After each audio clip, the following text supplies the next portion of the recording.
Hello friends, कैसे हैं आप लोग। आज इस वीडियो में हम एसएससी सीजीएल मेंस की स्ट्रेटेजी डिस्कस करेंगे। दोनों सेक्शन की बात करेंगे, इंग्लिश और मैथ्स। और मैंने 2018 का पेपर दिया था, तो आप देखोगे तो 2019 का पेपर का पैटर्न भी ऑलमोस्ट 18 के तरह ही आ रहा है। तो मैंने मेरे स्ट्रेटेजी में क्या फॉलो किया था, मैंने कैसे 360 आउट ऑफ 400 मेंस में स्कोर किया है। तो आपने अगर प्रीलिम्स कैसे भी पास किया है, जस्ट कट ऑफ आपने क्लियर करी है या आपने 180 प्लस स्कोर किया है, दैट डजेंट मैटर। सीजीएल में सबसे जो इम्पोर्टेंट सेक्शन होता है पूरे प्रोसेस का, वो है मेंस का एग्ज़ाम। 400 आउट ऑफ 700 आपको मेंस में स्कोर करने को मिलता है।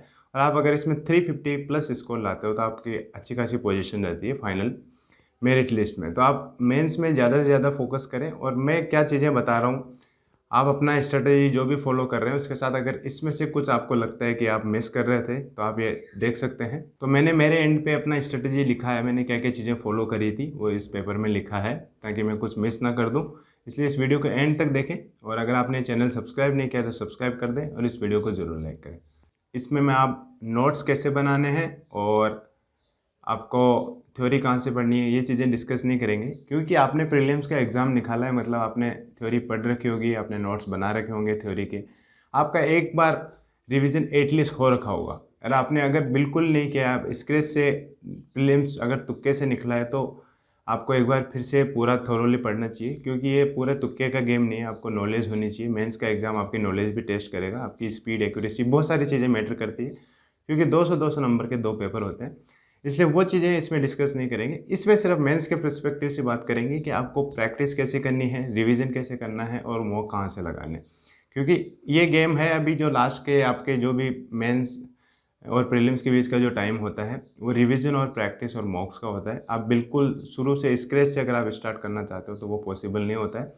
इसलिए हम इसी पे फोकस करेंगे। सबसे पहले मैं बात करता हूँ कि प्रैक्टिस कहाँ से करनी है। इंग्लिश और मैथ्स दोनों सेक्शन की बात करेंगे। तो इंग्लिश की मैं बात करूँ तो आपको ज़्यादा से ज़्यादा प्रीवियस ईयर पेपर लगाने हैं। अब प्रीवियस पेपर के लिए आपको एमबी पब्लिकेशन की बुक खरीदनी है। आपने ले रखी होगी, आई एम श्योर कि आप प्रीलिम्स के टाइम भी आपने पेपर लगाए होंगे। अगर आपने नहीं लगाया प्रीलिम्स के टाइम तो अभी आपको बुक खरीद के डेली 2-3 सेट उसके लगाने हैं और हो सके तो 2-3 बार उन पेपर्स को रिविज़न करना है। अब आपको थोड़ा सा टाइम क्रंच का यहाँ पे आपको लगेगा कि टाइम कम है, तो आपको क्या करना है, जब फर्स्ट टाइम आप एमबी पब्लिकेशन लगा रहे हो तो कंप्लीट लगा लेनी है।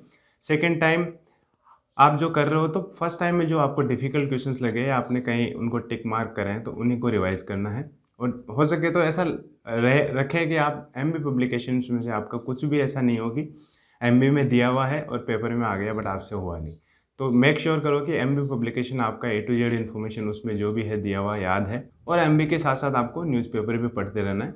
ये न्यूज़पेपर एक बहुत लंबा प्रोसेस है कि आपको मतलब 6-7 महीने 8 महीने आपको न्यूज़पेपर पढ़ना है, तब आपका थोड़ा पकड़ बनेगा इंग्लिश के कंप्रहेंशन पार्ट पे। बट आपने प्रीलिम्स क्लियर किया है तो डेफिनेटली आपका थोड़ा बहुत तो अच्छा होगा ही। तो आप ये 2-3 महीने 4 महीने आपको जो मिल रहे हैं उसमें आप डेली आधा घंटा 1 घंटा न्यूज़पेपर पढ़ें, जिससे आपका कंप्रहेंशन पार्ट थोड़ा सा बेटर हो जाएगा। अब सेम प्रैक्टिस की मैं मैथ्स की बात करूँ तो मैथ्स में प्रैक्टिस इंग्लिश से भी ज़्यादा इंपॉर्टेंट रोल प्ले करेगी, क्योंकि यहाँ पे मैथ्स का पेपर आपकी थ्योरी कुछ खास है नहीं। आपको ऑलमोस्ट सभी फॉर्मूले याद हो चुके होंगे, अब तक नहीं होंगे तो आपके 1-2 रिवीजन में फॉर्मूले याद हो जाएंगे। बट मेन इंपॉर्टेंट चीज़ आती है प्रैक्टिस और कैलकुलेशन स्पीड कितनी ज़्यादा है आपकी, आप कॉन्सेप्ट्स को वहाँ पे अप्लाई कर पा रहे हो नहीं कर पा रहे हो एग्जाम में।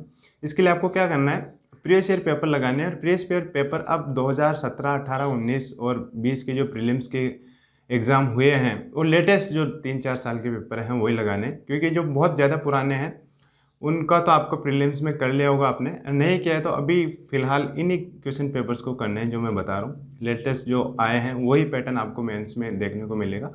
इन पे ज़्यादा से ज़्यादा आपको प्रैक्टिस करनी है, 2-3 बार आपको करने हैं। अगर आपको कहीं यूट्यूब पे सॉल्यूशन मिलते हैं इनके तो आप वो देख सकते हैं, नहीं तो आप अपने एंड पे देख सकते हैं कि आप अगर कर पा रहे हो पूरे क्वेश्चंस तो वेल एंड गुड। अगर आप किसी क्वेश्चंस में अटक रहे हो तो आप वो यूट्यूब पे सर्च कर सकते हैं, गूगल पे सर्च कर सकते हैं। बट इन क्वेश्चंस पेपर को आपको मिस नहीं करना है। एज इट इज़ पैटर्न आपको मेंस में देखने को मिलेगा। जो 2018 का मेंस आया उसके क्वेश्चंस पेपर आप करोगे तो आपको 60-70% question as it is pattern पे आपको देखने को मिलेंगे।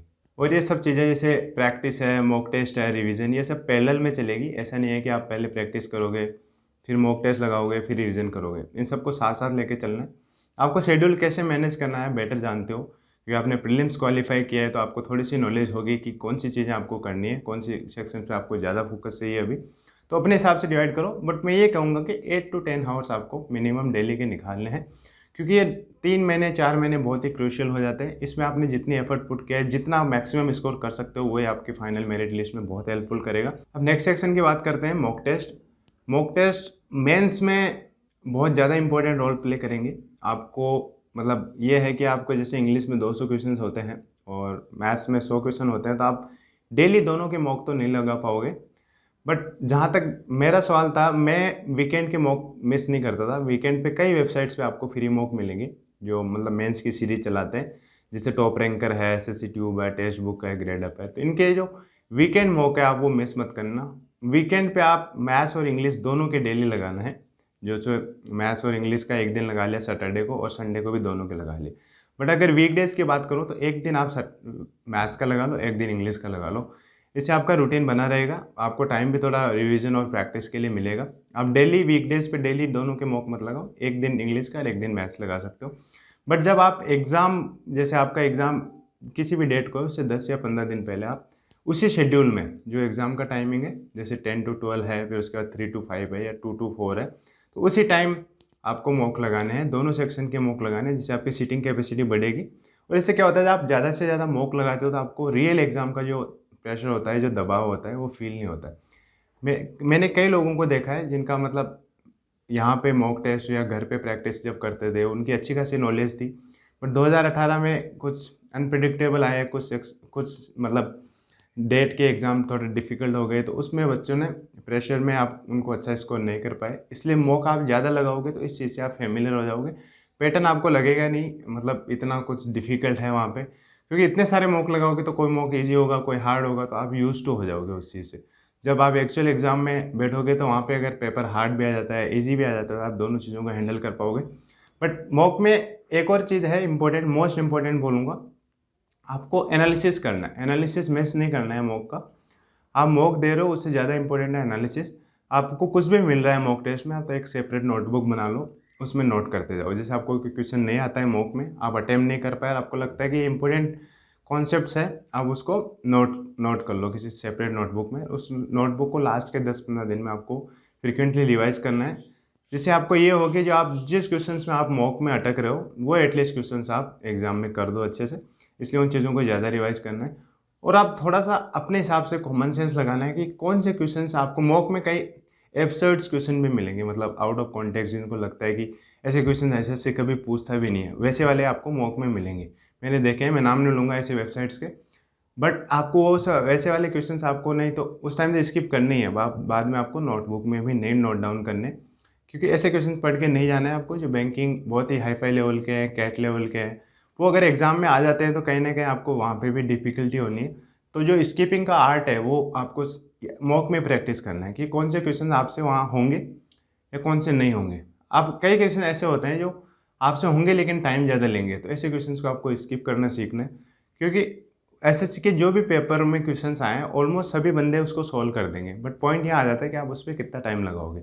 आपको अगर एक क्वेश्चन पे 5 मिनट लगा रहे हो, इसका मतलब उसमें अगर आप सही आंसर भी टिक कर देते हो, बट वो क्वेश्चन आपका कितने और क्वेश्चंस का टाइम ले गया ये आपको रियलाइज़ नहीं होता है। इसलिए वहाँ पे आपको क्या करना है, जो भी क्वेश्चंस आपको लगता है कि ये वाले क्वेश्चंस मैं मॉक में भी स्किप करता था, तो वो वाले क्वेश्चंस आपको वहाँ पे भी स्किप करने हैं, और ये प्रैक्टिस आपको मॉक में ही डालनी है स्किप करने की। तो ये है, ज़्यादा से ज़्यादा मॉक लगाने हैं आपको, वीकेंड पे मिस नहीं करना है। और आप एक टेस्ट सीरीज खरीद सकते हैं जिसकी वजह से वीकेंड पे आप मॉक टेस्ट दे सकते हैं, कोई से भी खरीद सकते हैं। टेक्स्ट बुक आपको बेस्ट रहेगी, आप वो ले सकते हैं। जिससे क्या होता है, वीकेंड पे तो आपको फ्री मिल जाएंगे, वीकडेज पे आप टेक्स्ट बुक के मॉक लगा सकते हैं, एक दिन इंग्लिश एक दिन मैथ्स का। अब थर्ड सेक्शन की बात करते हैं, रिवीजन। रिवीजन दोनों का इंपॉर्टेंट होता है। आपने पढ़ लिया बहुत कुछ, आप रिवाइज नहीं करें तो आपको वहाँ पे एग्जाम हॉल में रिकॉल नहीं कर पाओगे। इसलिए आपको इंग्लिश में इंपॉर्टेंट हो जाता है ग्रामर की रूल आप रिवाइज करो, फ्रिक्वेंटली रिवाइज करो। और वोकेबलरी आपने जितनी भी पढ़ी है वो रिवाइज करो। न्यू वोकेबलरी भी आप अगर ऐड करना चाहते हो, आपको लगता है कि कुछ स्किप कर रखा है आपने, आप पढ़ सकते हो। एनफ टाइम होता है 3-4 महीने का, तो आप वो पढ़ो। और ग्रामर के रूल आपको कैसे रिवाइज करना है, आप किसी भी बुक से ग्रामर पढ़ रहे हो, जैसे नीतू सिंह से पढ़ रहे हो, एस वी बख्शी से पढ़ रहे हो, तो वहाँ पे एक चैप्टर आप डेली रिवाइज करो, तो आपको 10 या 15 दिन में आपका पूरा कंप्लीट रिवीजन हो जाएगा। तो महीने में 2 बार रिवीजन हो जाएगा ग्रामर का, जो मोर देन एनफ है। और उसके साथ साथ वोकेबलरी आप रिवाइज करो, जितने भी आप वर्ड्स चूज़ कर लो, 50 वर्ड्स डेली, 60 वर्ड्स डेली आपको रिवाइज करने। उसके बाद ये भी है कि जो आपने मॉक्स में जो बुक बनाई हुई है सेपरेट रूल बुक, मतलब जो भी आपके वहाँ पे क्वेश्चंस गलत हो रहे हैं उनको लिख रखा है, तो उनको भी आप वीकली रिवाइज करो। जैसे आपको जो कॉन्सेप्ट आपको दिक्कत कर रहे थे ज़्यादा से ज़्यादा, उनको ज़्यादा रिवाइज करोगे तो आपको थोड़ा कॉन्फिडेंस आएगा। मैथ्स की बात करूँ तो मैथ्स में आपको थ्योरी पार्ट रिवाइज करना है। थ्योरी में फॉर्मूला, शॉर्टकट जो भी आपने अपने एंड पे बना रखे हैं उनको रिवाइज करना है। प्लस जो मॉक्स में आपने एरर बुक बनाई है जिसमें आपने क्वेश्चंस लिखे हैं उसको भी फ्रिक्वेंटली वीकली रिवाइज करना है। तो जो क्वेश्चंस आपके गलत हो रहे हैं उनमें ज़्यादा कॉन्फिडेंस आपका बिल्ड होता है, तो आपका मॉक में भी स्कोर धीरे धीरे ग्रेजुअली इंक्रीज होगा। उसके बाद मैंने प्रैक्टिस में एक चीज़ मिस कर दी थी। मैथ्स की प्रैक्टिस में आपको राकेश यादव की क्लास नोट्स आपको ज़रूर करने। जितना प्रैक्टिस और रिवीजन करोगे मेंस के एग्ज़ाम में आपको उतना ही हेल्पफुल रहेगा, उतना ही स्मूथली आप एग्ज़ाम अटेम्प्ट कर पाओगे। और थोड़ा कॉन्फिडेंस बरकरार रखना है। एग्ज़ाम एक्यूरेसी और स्पीड का है, आपका कॉन्फिडेंस भी होना चाहिए। मेंस के एग्ज़ाम में अगर मैथ्स का पेपर टफ भी आ जाता है तो आपको ऐसा नहीं है कि बिल्कुल घबराना है। टफ आ गया तो वो सबके लिए टफ होता है, सिर्फ आपके लिए नहीं होता है। तो आपको जितना मैक्सिमम आउटपुट दे सकते हो आप उसमें देना है। एक बार पूरा पेपर अटैम्प्ट करने की आदत डालना है आपको। ऐसे नहीं है कि आप शुरू के 70-80 क्वेश्चंस में अटक गए। आपको एक बार पूरा पेपर गो थ्रू कर लेना है। शुरू के जो फर्स्ट अटैम्प्ट होता है उसमें आपको ज़्यादा से ज़्यादा क्वेश्चंस स्किप करना है। इसकी वजह से मतलब आपको लगता है कि एक क्वेश्चन पर्टिकुलर क्वेश्चंस में आप कंफर्टेबल नहीं हो तो उसको इमीडिएटली स्किप करके नेक्स्ट करो। ऐसे आपको एक बार कंप्लीट पेपर करने का मौका मिलेगा। और जो आप मतलब अटैम्प्ट लेटर करके आप उसको स्किप कर सकते हैं। जो जो क्वेश्चंस आपने अटैम्प्ट लेटर करे हैं उनको आप सेकंड गो में कर सकते हैं। इतना ही इस वीडियो में। आपको कोई भी कन्फ्यूजन आप कमेंट कर सकते हैं, मुझे फेसबुक और इंस्टा पर मैसेज कर सकते हैं, मैं उनका रिप्लाई करूँगा। Thank you guys, thanks for watching.